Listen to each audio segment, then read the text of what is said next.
Eu agradeço muito o Alberto Puquier ter aceito dar essa aula sobre manejo clínico da asma no ambulatório. O Alberto é diretor do serviço de pneumologia e coordena o ambulatório de asma e DPOC faz...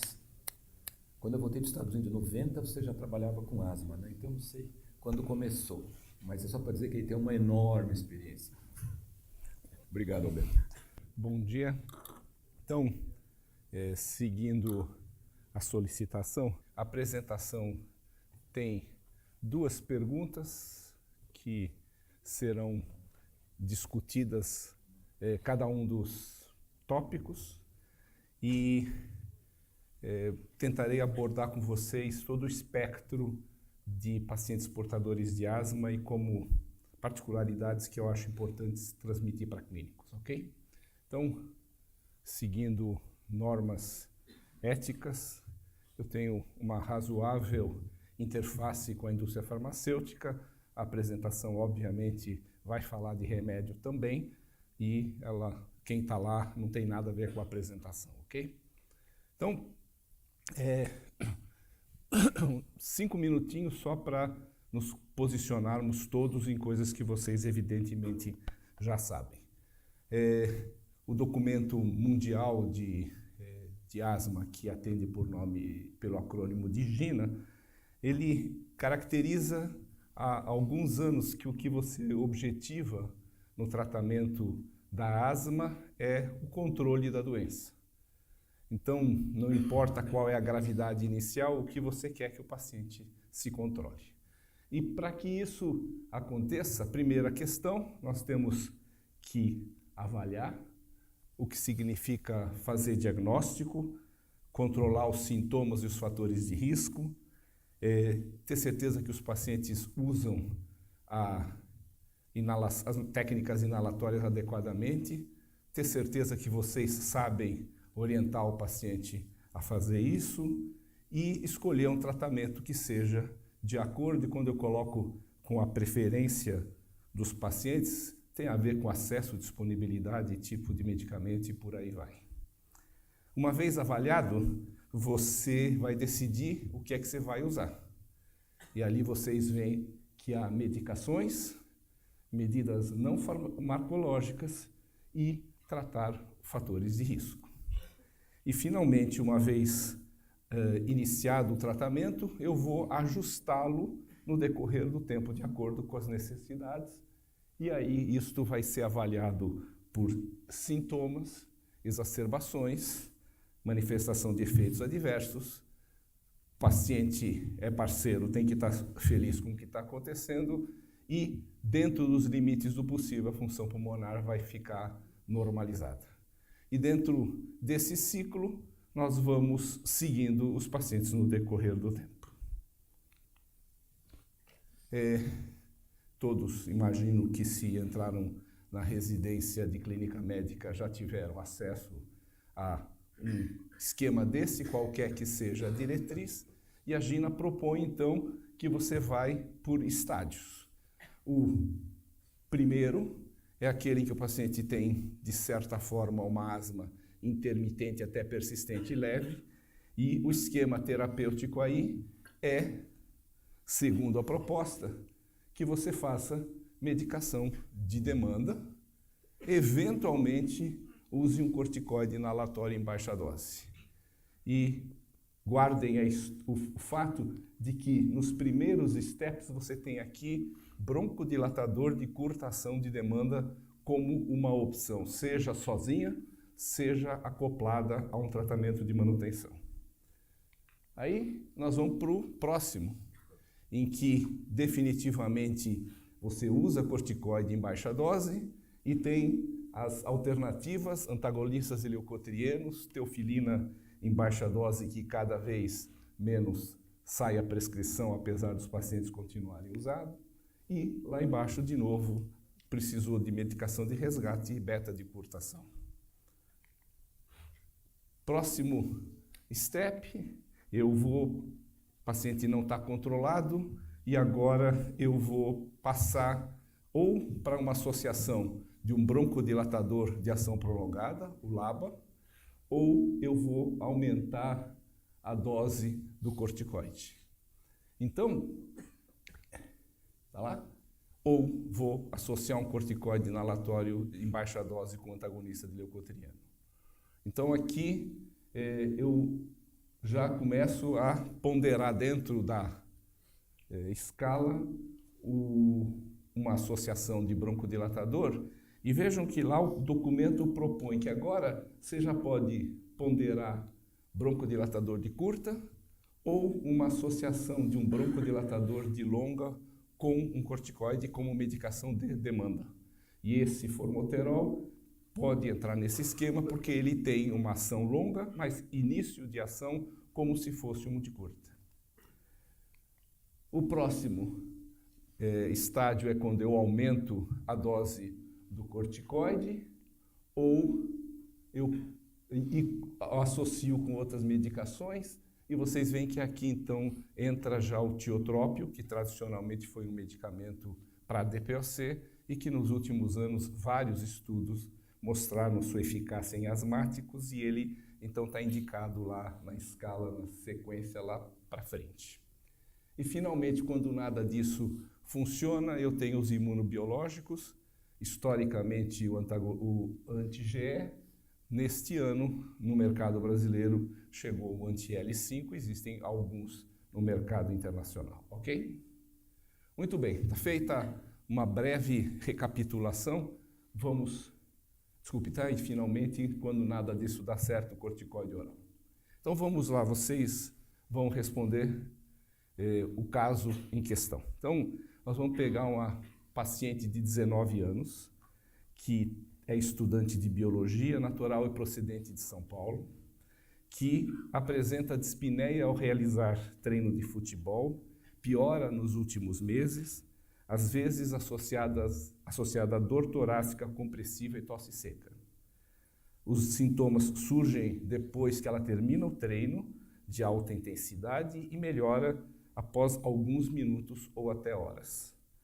Ela tem antecedente de asma na infância, é assintomática entre os períodos de atividade física, não está em nenhum tratamento e refere sintomas de rinite. Ela tem um exame físico sem alterações. Então, chegou alguém que está fazendo uma queixa quando ela faz um esporte em alta intensidade. Essa é a espirometria. Eu sei que vocês sabem isso direitinho, mas só recordando.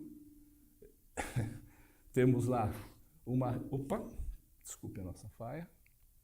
Temos lá uma relação VF1-CVF normal.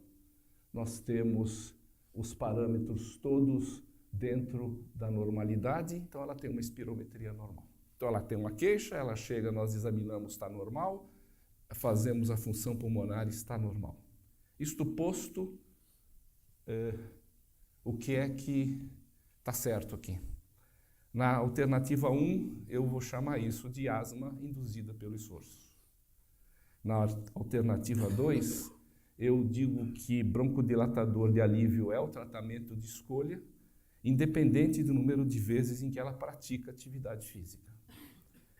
Que na 3, que a paciente deve ser aconselhada a evitar exercícios aeróbios, dando preferência a exercícios de fortalecimento muscular.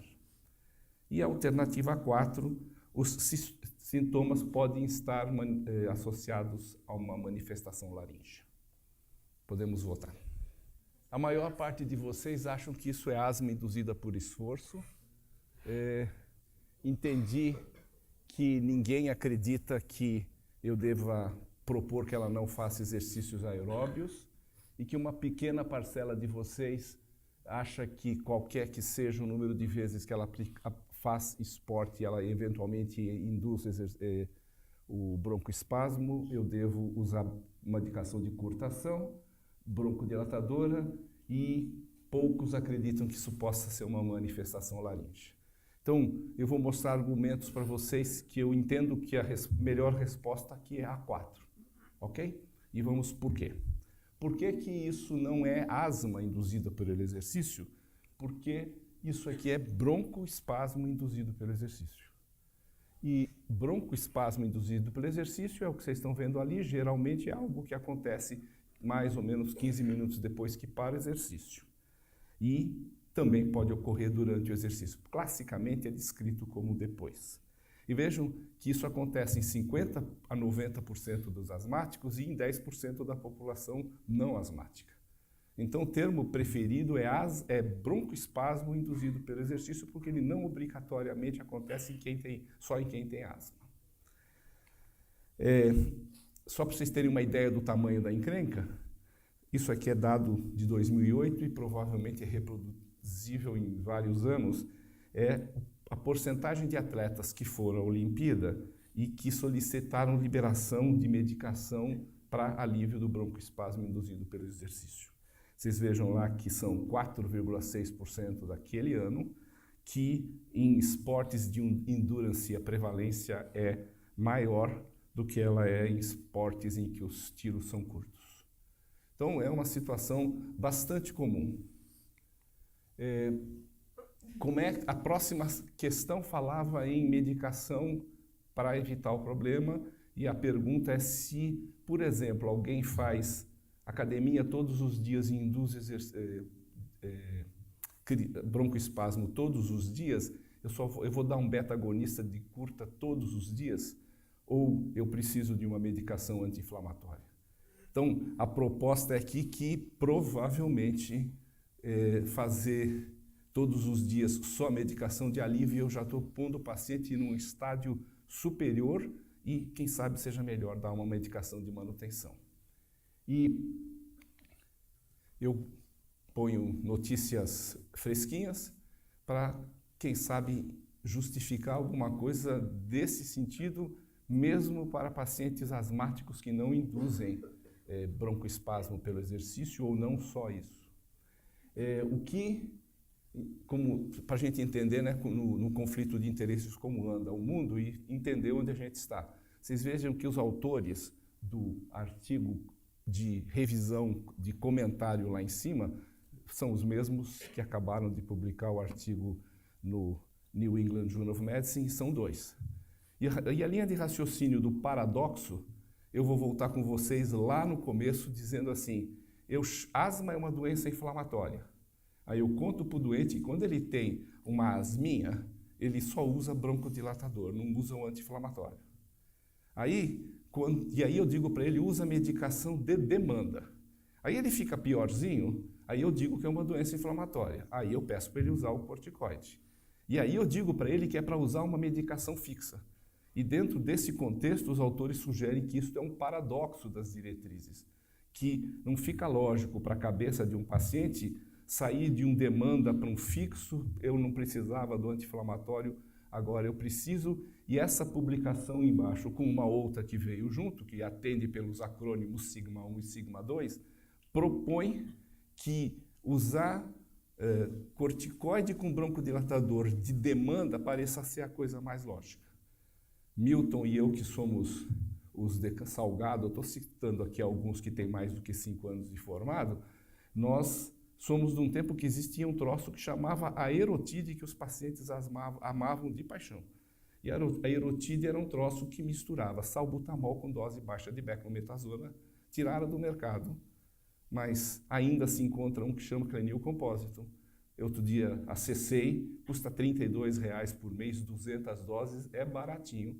E parece mais lógico pedir para o paciente fazer um corticoide com broncodilatador de demanda do que só o broncodilatador. E atenção, isso não está na diretriz, está se propondo.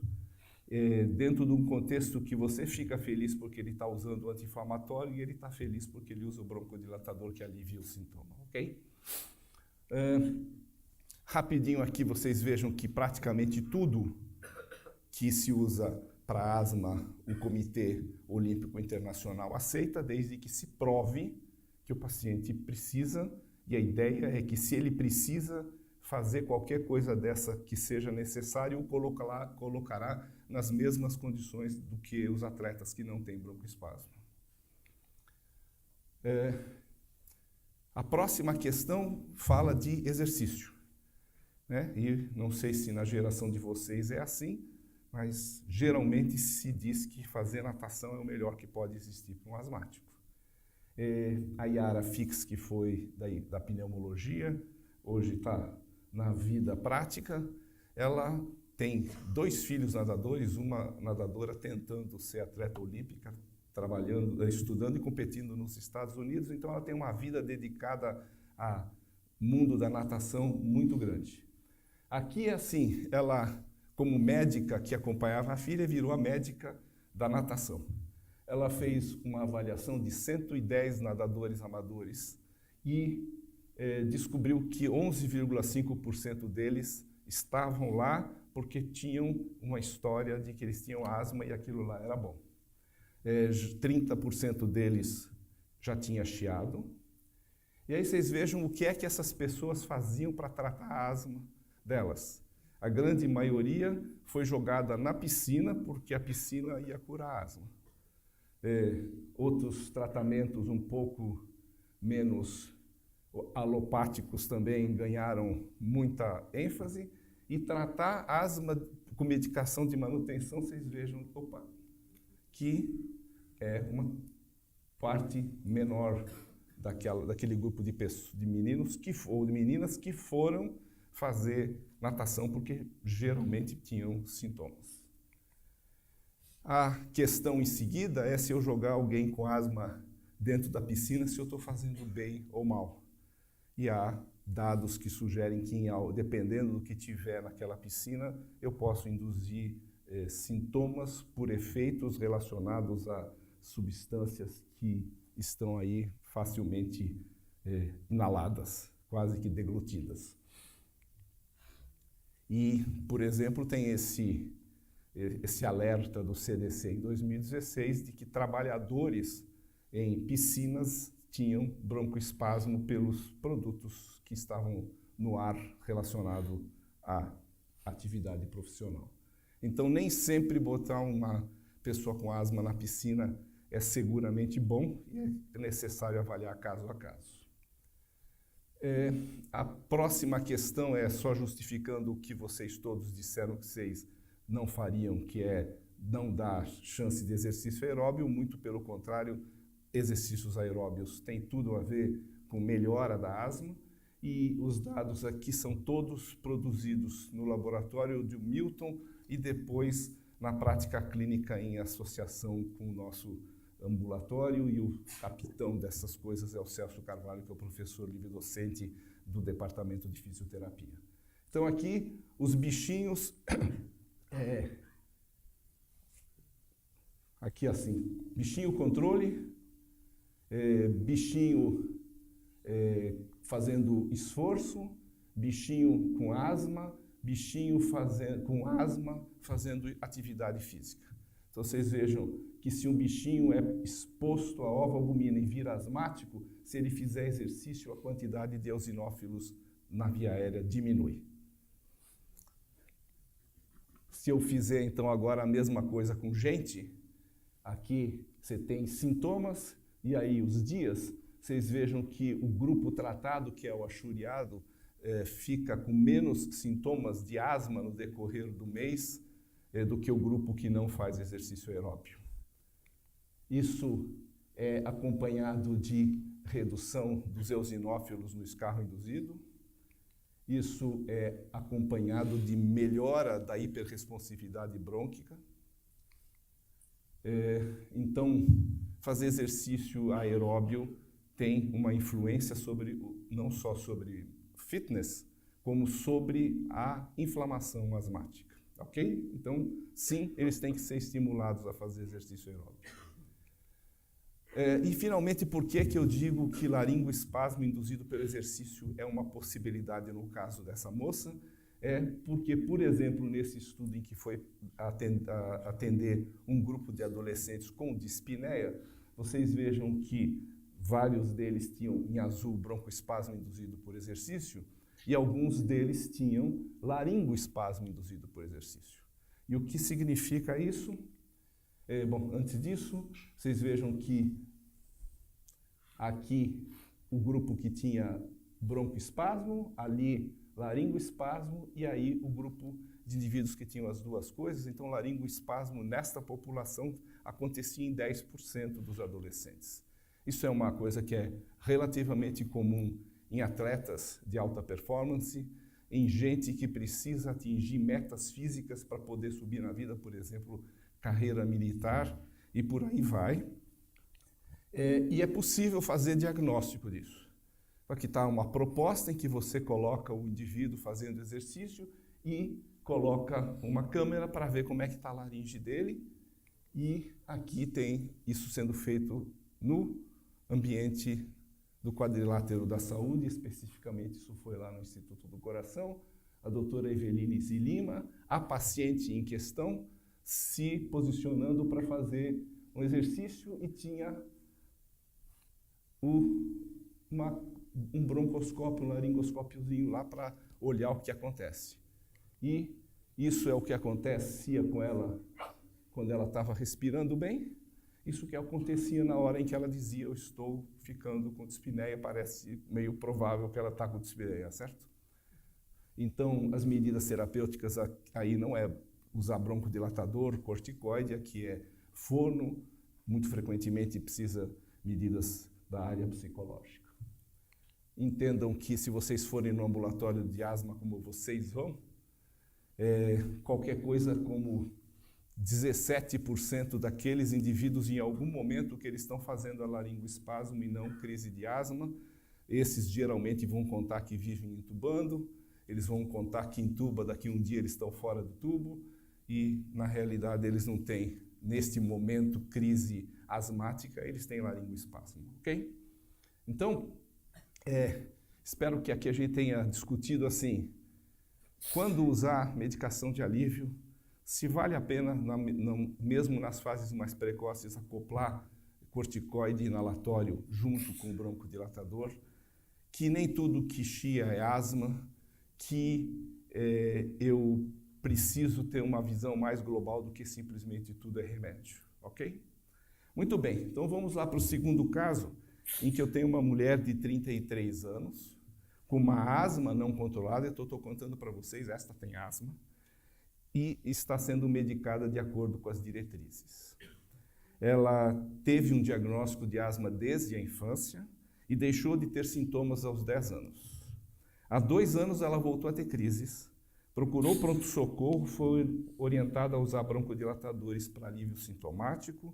Como as crises se mantinham, foi encaminhada ao posto, onde o clínico medicou com uma associação formoterol desunida, 12.400 2 vezes por dia e medicação de alívio. O quadro clínico melhorou a princípio, mas ela se manteve com o uso de salbutamol de demanda 2 a 3 vezes por semana, e eu entendo que nós estamos falando de uma asma persistente, de moderada a grave, que não se controla, ok? Ou que está, pelo menos, parcialmente controlada. Ela conta que tem rinite, tem refluxo gastroesofágico e hipertensão arterial sistêmica, e ela é medicada para isso com inibidores de enzima de conversão da angiotensina. Nos últimos 3 meses, a intensidade e frequência das crises aumentaram. Ela foi há 45 dias internada em unidade de terapia intensiva, onde ficou em ventilação mecânica por 12 horas. Na alta, após 3 dias de internação, foi medicada com formoterol budesonida 2 vezes por dia, salbutamol de demanda e prednisona. E ao exame físico no dia que você está atendendo, ela é normotensa, tem uma altura de 1,60 m, um peso de 90 quilos e o resto do exame sem alterações, ok? Então, de certa forma, eu estou falando de uma asma, podemos botar aqui moderada e em alguns momentos podemos chamar isso de grave, não controlada, em alguém que, pelo jeito, tem uma altura não compatível com a largura e hipertensão arterial medicada, ok? A função pulmonar, a relação VF1-CVF abaixo de 0,7, abaixo do predito, o que significa que temos uma obstrução. Um VF1 de 1,99, que corresponde a 62% do predito, uma capacidade vital de 74% do predito, então nós estamos falando numa obstrução com redução da capacidade vital. Na maior parte das vezes isso é por represamento aéreo, e quando eu uso o broncodilatador, eu tenho um aumento de mais do que 12% e mais do que 200 ml, então eu tenho uma reversibilidade, uma melhora da obstrução com o broncodilatador. Ok. Então, a primeira, a hipótese de que a paciente não siga a prescrição é remota, já que pacientes com asma persistente e grave tendem a ser aderentes às recomendações médicas. A segunda é que inibidores de enzima de conversão de angiotensina podem, a exemplo de beta-bloqueadores, interferir no controle da asma. A terceira é que a obesidade tem impacto limitado no controle da asma desta paciente. A quarta é que tratar adequadamente o refluxo provavelmente terá importante impacto no controle de asma desta paciente. Então, os clínicos não acreditam nos pacientes, o que começa bem. Há uma parcela boa que acha que IECA pode estar atrapalhando a vida da paciente. Ninguém acha que deixá-la obesa vai fazer bem para a asma. E a maior parte de vocês acredita que tratar o refluxo vai ser tudo de bom para a asma dela. E eu vou tentar provar que a alternativa melhor é a 2. Tá? Essas coisas não tem tudo ou nada, mas que a alternativa 2 seja melhor. Ok. Então, primeira questão, pacientes mentem bastante, certo? Eu mantenho esse slide que vocês veem lá, que é de 1992, e ele era um estudo que pretendia provar que ipratrópio junto com cessação de tabagismo faria bem para a DPOC, e essa informação não aconteceu. Mas os indivíduos tinham que usar uma bombinha que tinha ipratrópio 3 vezes por dia durante o estudo. Naquela época, isso hoje é carne de vaca, você ter um estudo em que você mede o que o paciente está fazendo. Eles não sabiam que a bombinha estava medindo o que eles estavam fazendo. Então, vocês vejam que num período de 70 dias, este caso, exemplo, de um sujeito voluntário num estudo clínico, ele devia acionar a bombinha 3 vezes por dia, e vocês vejam que à medida em que ele foi chegando perto do retorno, ele provavelmente achou que ele tinha que esvaziar aquilo lá, porque ia dar para perceber que ele não tinha usado. Ok? E esse é voluntário em estudo clínico. Esses são dados do nosso ambulatório, e aqui funciona assim. Eu tenho um grupo de... onde é que está lá? De asmáticos, um grupo de DPOC, um grupo de indivíduos fumantes e não fumantes. E o que é fumante e não fumante? Não fumante é quem nunca fumou na vida. Fumante é quem veio no ambulatório naquele dia e contou para o menino da liga que estava cuidando do estudo que ele fumava. E os outros, DPOC e asma, são pacientes com DPOC ou com asma que juravam de pé junto que eles não fumavam. Ok? Então, vocês vejam lá os níveis de monóxido no ar expirado, no aparelhinho que a gente pode medir, os níveis de cotinina, né, o doping do tabagismo na urina de quem nunca tinha fumado e de quem jurava ou dizia claramente, eu estou fumando. E dá para perceber que DPOC mente bastante e que asmático mente um pouquinho. E aí a gente fica lá se entendendo que eu preciso step para cima de tratamento, por que essa coisa não anda, e o indivíduo está lá mandando ver com o cigarro e dizendo que não fuma. Tá? Então, cada um de nós, a mais recente das histórias foi a Regina, que é a nossa colega do ambulatório, que cruzou, ela mora lá, quase na saída de São Paulo, em direção a Anchieta, cruzou no Farol com uma paciente que ela tinha visto no ambulatório, que jurava de pé junto que não fumava, e estava ela, nunca imaginava lá, 30 minutos daqui, um carro do lado do outro e a mulher lá no cigarrinho. Então, eles mentem bem, tá certo? Então, não dá para acreditar totalmente no que o paciente fala para qualquer coisa crônica, isso é óbvio. A próxima questão tem a ver com o uso de dispositivo inalatório.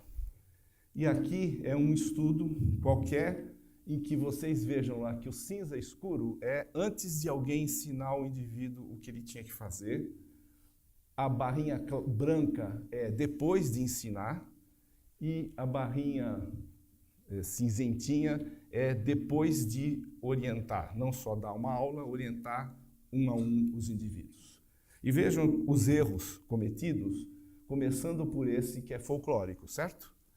18% dos indivíduos não tiravam a tampinha da bombinha, ok? Felizmente, depois que se explicou para eles que era para tirar, 100% deles aprendeu a fazer. Outro erro, eu não seguro a respiração depois da aplicação da bombinha, e essa vocês vejam que também dá para melhorar.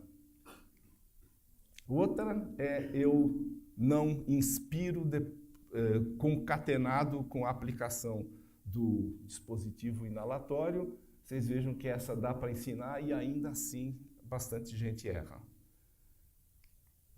E esse daqui é um estudo que a Luciene fez, foi o mestrado dela, para mostrar que no decorrer do tempo, os pacientes melhoram a habilidade e os conhecimentos, dali a pouco piora de novo, você reforça a informação e assim vai. Então, essa coisa não é intuitiva usar os dispositivos inalatórios. Esses slides eu preciso mostrar todas as vezes, porque vocês vejam que ele produziu um paper do grupo em literatura internacional e baseou na prova de residência em que se avaliavam candidatos com 2 anos de clínica médica que iam para a especialidade. E estava lá em cima da mesa o medicamento que eles deviam decidir que deviam dar para aquele paciente com asma, e aí o examinador pedia, agora explica, eu sou o paciente, me explica como é que eu uso isso.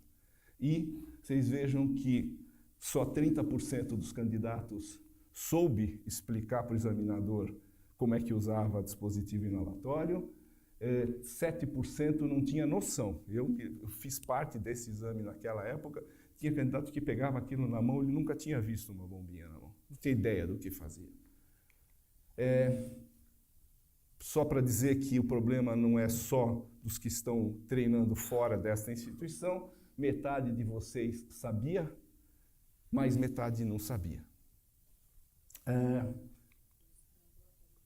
Isso daqui é só para deixar claro que todos vocês que não mexem com pacientes asmáticos com DPOC todos os dias, de vez em quando precisam reciclar o conhecimento. Vejam lá, pegaram lá uma instituição qualquer, 52 pediatras, chegaram para eles e mostraram como é que fazia em 20 minutos, todos eles aprenderam. 2 meses depois, tinham perdido um pouco da informação. 52 residentes de clínica médica, depois de 8 meses, eles já não sabiam mais fazer aquilo que eles faziam com o pé nas costas meses antes. Por conta destas coisas, nós temos o site do INCOR, e se vocês abrirem a página inicial do INCOR, está lá como usar os inaladores, e aparece esse menu que é refeito no ano passado, todos os dispositivos disponíveis no mercado estão lá, cada filminho leva 1 minuto e dá para ir apresentando enquanto você está fazendo a prescrição, por exemplo. Não aqui porque a prescrição é eletrônica, né? Então, enquanto vocês estão conversando com o paciente ou preenchendo algum documento, ele pode ir lá ver como é que faz. Não é ideal, mas está lá, é uma arma que está e é nossa, ok?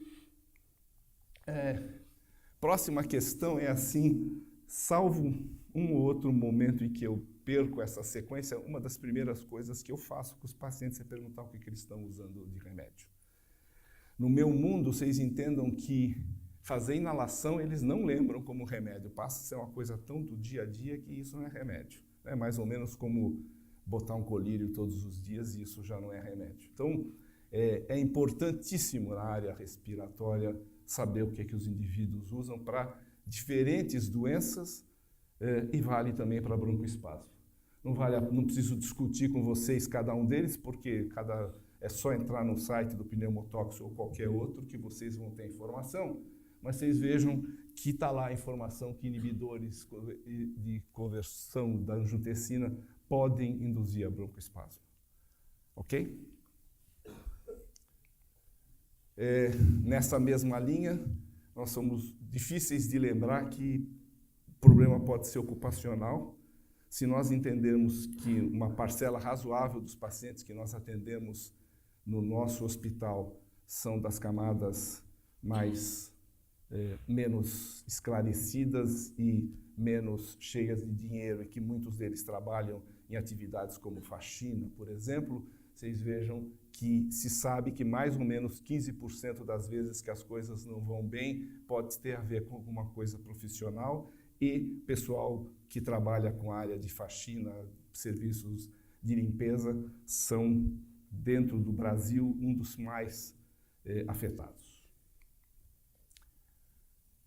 Finalmente, falando de doença do refluxo, vocês vejam aqui, isso faz muito tempo, o Milton me disse que o Fred veio para falar com vocês de DPOC, era quando o Fred era R1, faz algum tempo. Nós tínhamos aí um pHmetro, e ele fez umas pHmetrias em um grupo dos nossos pacientes, isso nunca foi publicado. Vocês vejam assim, 62% dos nossos pacientes, com exemplo igual na literatura, queixavam de alguma coisa que a gente achava que era refluxo.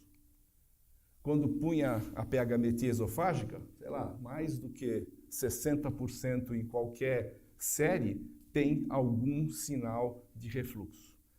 E aí nós ficamos não vou falar na literatura, o item que mais se prescreve dentro desse hospital unitariamente é o omeprazol. Então toda receita tem omeprazol, todo mundo tem refluxo. Daí a dizer que os pacientes com refluxo melhoram com tratamento e isso faz melhorar o controle da asma, eu garanto para vocês que a gente usa neste contexto muito, muito mais do que faz efeito. Só para vocês terem uma ideia, a AstraZeneca pagou um estudo que saiu publicado no American Journal of Respiratory and Critical Care Medicine, porque eles tinham certeza que eles iam provar que dar esomeprazol plasmático era tudo de bom. E assim, nada mudou do ponto de vista clínico e o VF1 mudou de um valor que era absolutamente insignificante do ponto de vista clínico. Então, sim, alguns indivíduos, o refluxo é muito importante e controlá-lo melhora o sintoma respiratório. Mas isso está longe de eu dizer que isso tem um alto impacto. O que é diferente, por exemplo, de rinite. E esse é o trabalho de tese de doutorado do Rafael Stelmach, de muitos anos atrás, e eu chamo a atenção para vocês. Aqui era assim, os indivíduos ganhavam uma bombinha de beclometasona para a boca, outra bombinha para o nariz, ou usavam as duas. E era controlado com as bombinhas que não tinham nada dentro. Vocês vejam aqui na linha rosa que o grupo de indivíduos asmáticos com rinite, ao tratar rinite, melhorava o pico de fluxo sem precisar obrigatoriamente usar remédio no brônquio. Então, dependendo do tamanho da rinite, é possível que tratar a rinite seja até mais eficaz do que correr atrás dos brônquios, se você deixar a rinite do jeito que está. E esses dados são de um estudo de doutorado do Cérvulo, que foi examinado pela patroa em Natal quando ele foi entrar para a faculdade, e foi emagrecer os nossos asmáticos, e nesse estudo foi com dieta e remédio. Era tempo em que o Dr. Alfredo Alpern era vivo. E vocês vejam que os indivíduos que perderam mais do que 10% do peso, houve uma nítida melhora do controle da asma sem mexer uma vírgula no remédio que ele estava usando. Então, colocar obeso asmático no peso certo muito provavelmente vai fazer bem para todos os asmáticos. Aqui nós estamos falando de uma perda de peso de mais do que 10%. Voltando ao exercício aeróbio, o Celso, o grupo dele e nós temos esse estudo em que se agora fez dieta e exercício, e vocês vejam que apesar de que esse grupo que fez dieta e exercício perdeu 7%, nitidamente você tem uma melhora no índice de controle da asma e no número de dias livres de sintoma, simplesmente porque você diminuiu o peso e agora diminuiu o peso com o exercício aeróbio. Então, voltamos à nossa primeira imagem. Nós passamos aqui por coisas do tipo nem tudo que chia é asma, passamos em controlar sintomas, fatores de risco, técnica inalatória e aderência, não falamos em preferência do paciente, mas isso é implícito, falamos em medicação, em não medicação, em cuidados, fatores de risco e falamos como é que nós avaliamos isso tudo, ok? Então, para terminar, o que devia passar na cabeça de todos nós, antes de dizer eu preciso aumentar a medicação desse paciente, é primeiro ter certeza que é asma.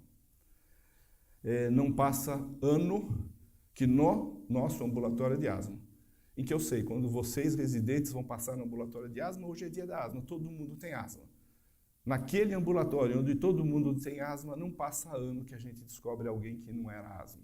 Era uma movimentação paradoxal de prega vocal, é um botão de blusa que está dentro do brônquio de uma mulher há 30 anos, ela nunca soube que ela aspirou o botão, e assim por aí vai. Precisa ter certeza que os pacientes estão usando a medicação, que ele usa direito, que os fatores desencadeantes estão controlados, que os agravantes estão controlados e que ele foi tratado por tempo suficiente para eu chegar no controle. Isso que são dados publicados de uma amostra da nossa população de pacientes. Vocês vejam que nós temos nos nossos pacientes, primeiro, a maior parte delas, porque são mulheres, são obesos, usam um monte de corticoide inalatório, 30% deles corticoide oral,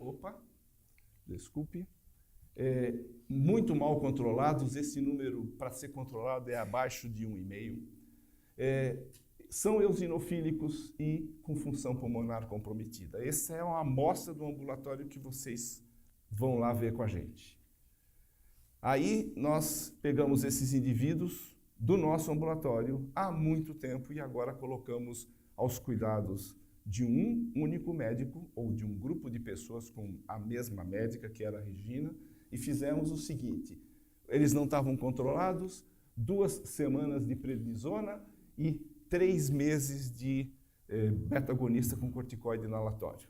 E agora eles têm o telefone da doutora Regina se precisar, eles vêm aqui, ela e a Luciene refazem a avaliação se eles estão usando medicação direito, dão medicação na mão, e o que acontece é que neste contexto 25% dos nossos próprios pacientes não controlados se controlaram. Esse é um lado da história. O outro lado da história é que vários deles continuaram não controlados, e aí nós enxergamos que nem tudo se resolve com o esquema de tratamento disponível, que há asmas que precisam de outras abordagens. Algumas delas são, por exemplo, o tratamento com imunobiológicos.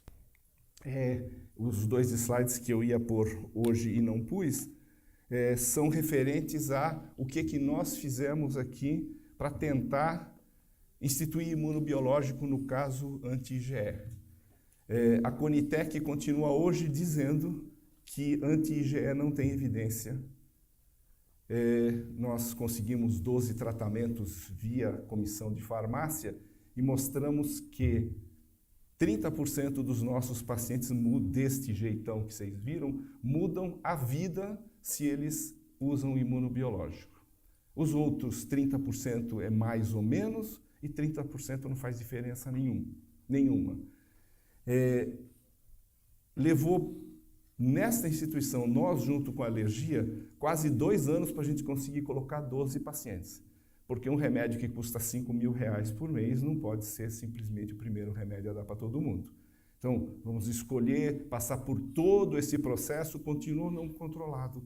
Nós conseguimos mostrar, publicamos como uma carta ao editor do Jornal Brasileiro de Pneumologia em dezembro, e é a única publicação brasileira independente que mostra o que é que acontece quando usa o produto, que tem 15 anos no mercado e ainda não estamos liberados para poder usá-los mesmo em centros de referência.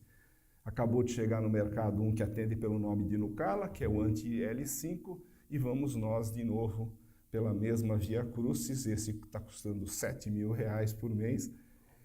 Fica difícil saber por que medicação, por exemplo, para artrite reumatoide todo mundo tem, porque imunobiológico para câncer todo mundo tem, o que é que faz com que o imunobiológico da asma não entre, são coisas que com o próximo presidente nós vamos resolver isso. Muito bem, estamos à disposição para qualquer pergunta.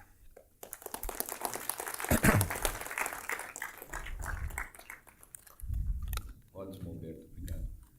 Minha pergunta para você é se, quando você está acompanhando um paciente com asma e o sintoma principal dele é tosse, você faz alguma coisa diferente do que o paciente cujo principal sintoma é falta de ar?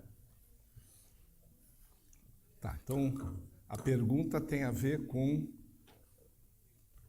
O Milton já chegou à conclusão de que a tosse é uma tosse asma induzida ou asma tosse variante, certo? Então nós estamos falando de não diagnóstico diferencial da tosse. Dentro dos pacientes com tosse crônica, eu estou dizendo que aquela tosse é por causa de broncoespasmo, e a resposta é, muito provavelmente, se a tosse for por conta de broncoespasmo, a mesma conduta que a gente usa para chiantes vai resolver os pacientes com tosse, porque o mecanismo é o mesmo. O problema é quando isso não é asma e, por exemplo, é bronquite eosinofílica, ou quando é qualquer outro mecanismo de tosse crônica. Não, é sério. Na sua prática de consultório, quando você realmente orienta o paciente para sair de São Paulo? Porque tem uma questão que muitos asmáticos falam, e alguns DPOC falam que quando eles saem de São Paulo, eles saram.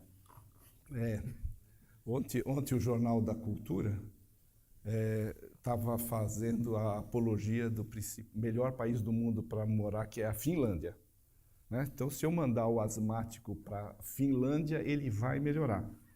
E eu digo que ele vai melhorar porque, do ponto de vista de saúde pública no mundo da asma, a Finlândia é de longe o país que tem o melhor controle.